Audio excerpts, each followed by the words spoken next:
warahmatullahi wabarakatuh. Saya Resya Cindra Safitri dari Program Studi Ilmu Tanah Universitas 11 Maret akan melakukan penyuluhan kepada para petani di Desa Karanganom, Kauman Tulungagung. Sebelumnya, kegiatan penyuluhan ini digunakan sebagai untuk penilaian praktikum penyuluhan pertanian. Sebelumnya, izinkan saya untuk membacakan kegiatan yang akan dilakukan. Yang pertama yaitu salam pembuka, yang kedua penyampaian runtutan acara, yang ketiga sambutan penyuluh. Selanjutnya untuk isinya penyampaian tujuan penyuluhan, penyampaian materi tentang pembuatan pupuk cair organik. Selanjutnya penyampaian materi dengan metode ceramah dan demonstrasi. Untuk penutupannya, penyampaian terima kasih kepada peserta atas perhatiannya telah mengikuti penyuluhan dari awal hingga akhir.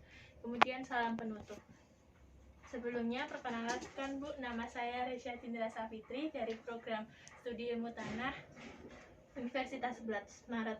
Di sini saya akan menjelaskan tentang pembuatan pupuk organik cair. Pupuk organik cair sendiri adalah larutan dari pembusukan bahan-bahan organik yang berasal dari sisa tanaman, kotoran hewan, dan manusia yang kandungan unsur haranya lebih dari 1 unsur. Biasanya pupuk organik cair sendiri berwarna coklat, Bu. Di sini saya akan menjelaskan tentang pembuatan pupuk organik cair dengan nasi basi. Saya akan memperlihatkan videonya kepada Ibu, silahkan dilihat. Wabarakatuh, salam organik. Jumpa lagi dengan saya Husnan Mamun. Di ini saya akan share tentang pupuk kompos.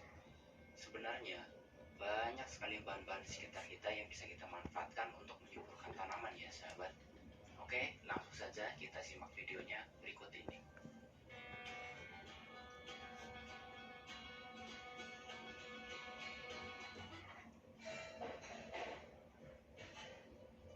Untuk alat dan bahan, yang pertama kita butuh talenan, kemudian pisau,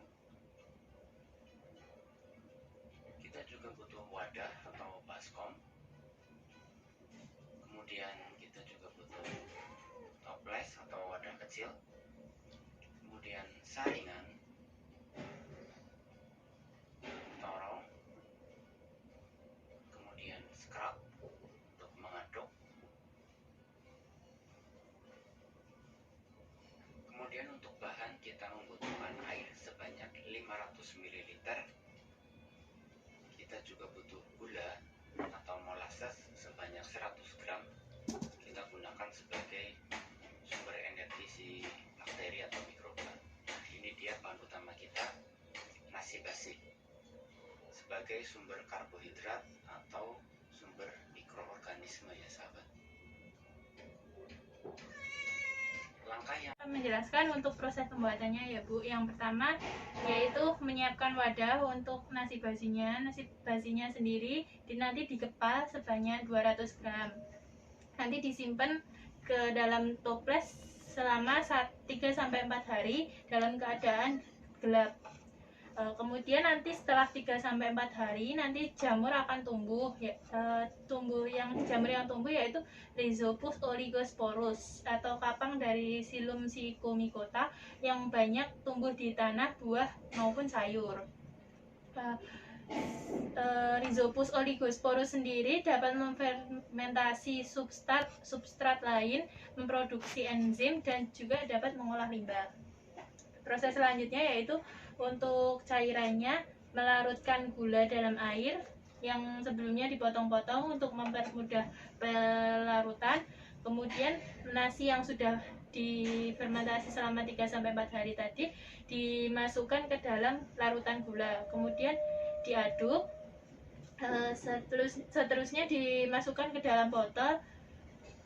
Untuk ukurannya, untuk penyimpanan cairan dalam botol sendiri 1-2 hari.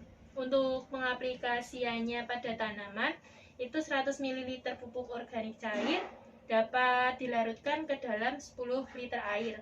Untuk hasil yang maksimal nanti dalam larutan tadi bisa ditambahkan cairan gula merah lagi agar hasilnya lebih baik. Selanjutnya apakah ada pertanyaan Bu?